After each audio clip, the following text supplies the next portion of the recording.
Përshëndetje të nderuar zonja dhe zotrinj, ja ku po ritakohemi sërish me mua Tirona Lilin këtu në kanalin ton Rrëfime Jete për të ndarë një rrëfim të tmerrshëm. Do thoni pse të tmerrshëm, sepse nga vetë kjo që do të dëgjoni, edhe ju do ta vulosni si rrëfim i tmerrshëm. Realisht jam munduar shumë që ta bindi këtë zonjë të nderuar, këtë grua që ta rrëfente vetë nga goja e saj, do me thënë emocionin e saj, historinë e saj ta sillte vetë te publiku. Por nga frika e madhe e paragjykimit, nga frika e madhe se ndoshta do të zbuloheshte, ndoshta historia e thënë nga ajo do t'i binte vjerës së vetë në vesh,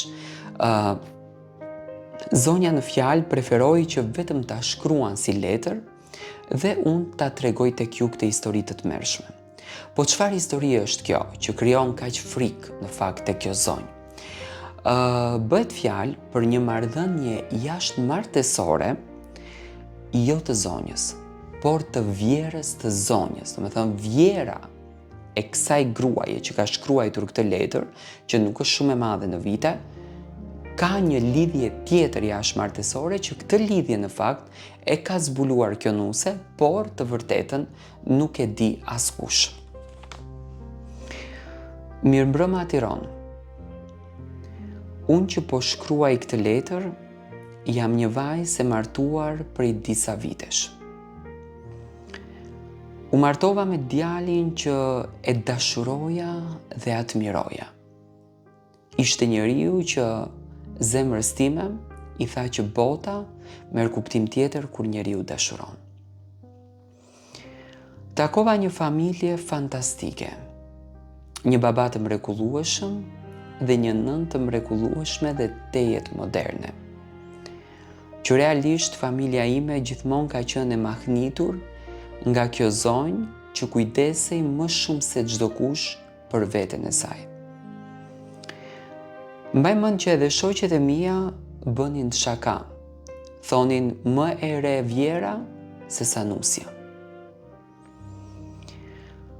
Kur u martova, ishte vjera më e lumtur në botë, ishte mami më paqësore, e ëmbël, e dashur, pozitive, me një energji që të mahniste. E ndjeja veten sa me fat që isha në një familje të tillë. Një grua që sa po zgjohej në mëngjes, teksa pinte kafen, njëkohësisht në të njëjtën kohë, kujdesej edhe për veten e saj, për pamjen, për flokët, për trupin dhe për gjithçka tjetër. Një kulturë që duhet thënë, ma mësoi edhe mua. Kaluan disa vite në martesë, e vjera ime ishte gjithmonë ëngjëll, gjithmonë e ëmbël. Por në vitet e fundit, filloi që të kërkonte që të dilte pak si shpesh me shoqërinë e saj, me shoqe që i kishte nga puna. Dhe mbeteshte vonë, por lëre që mbeteshte vonë, vinte pak edhe e dehur. Unë këto gjëra i shikoja, po kur nuk ja thoja burrit tim. Burri im zgjoheshte në mëngjes, ikte në punë, vinte në orën 18, 19, 20 në varet. Unë isha ajo që bëja ushqimin, unë isha ajo që pastroja, unë isha ajo që kujdesesha për të gjithë familjen dhe për gjithçka që i duhej shtëpisë. Para 2 javësh, ishte një natë ora 11 e darkës, vjera më tha që do të dilte që të hecën. Por, mënyra se si ishte veshur, të linte për të dyshuar. Asnjëherë nuk më kishte lindur dyshimi, por atë natë nuk më duken gjërat në rregull. Diçka nga brenda më thonte për ndiqje. Dhe unë vendosa që ta bëja. Doli ajo e para, unë dola e dyta pas saj, dhe pash vjerën që shkoi deri në fund të rrugës, dhe në fund të rrugës hyri në një makinë me ngjyrë të zezë, duke mos ja përmendur emrin. Nuk e mora si të mirëqen, Përsëri thash, ndoshta e shikoj gabim, ndoshta është ndonjë mikja e saj, ndoshta ka hyrë me ndonjë shoqe në makinë dhe për këtë arsye nuk duhet që ta paragjykoj. Por diçka brenda meje më thonte që përsëri përndigje.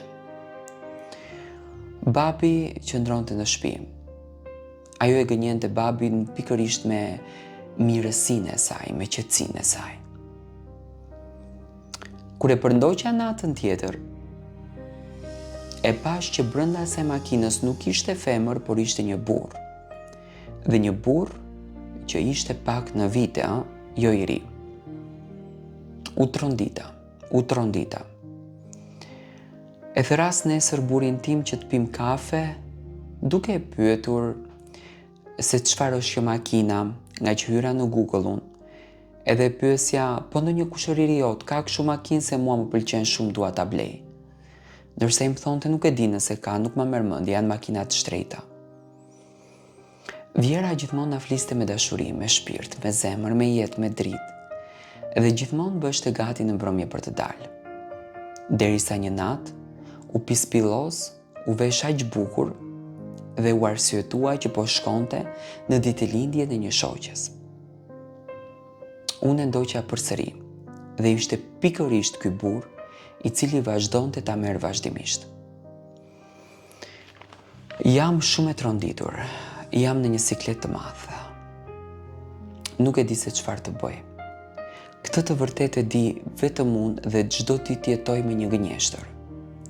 Ajo më qeshet në fytyrë, han me ne, pin me ne, qëndron me ne, shëtit me ne, ndërsa telefoni i saj rin gjithmonë i kthyer në anë të kundërt në tavolinë, apo nuk e nxjerr fare nga çanta kur jemi bashkë. Kam një siklet që nëse duhet t'i tregoj burrit tim apo jo. Më vjen shumë keq për babin, i cili jeton si një njeri anonim dhe nuk di asnjë gjë për gruan të cilën ai e bëri që të jetë në këtë ngritje niveli. Ajo vazhdon të jetë shumë e lumtur, por unë e ndjej veten shumë fajtore. Nga që e di një të vërtetë dhe e fsheh atë të vërtetën. Qesja ime me të ka ndryshuar. Të them që e ka marrur inat, po e ka marrë inat. Sepse nëna e djalit tim, nëna e burrit tim, të bëj këto gjëra është e pakuptimt. Dua të marr mendimin tuaj, t'ia tregoj të vërtetën dhe të shkatroj familjen, apo thjesht të hesht edhe ta lej punën të del ku të doj. Në fakt, kjo është letra e kësaj vajze, e cila është në një siklet të madh. Jepni mendimin tuaj.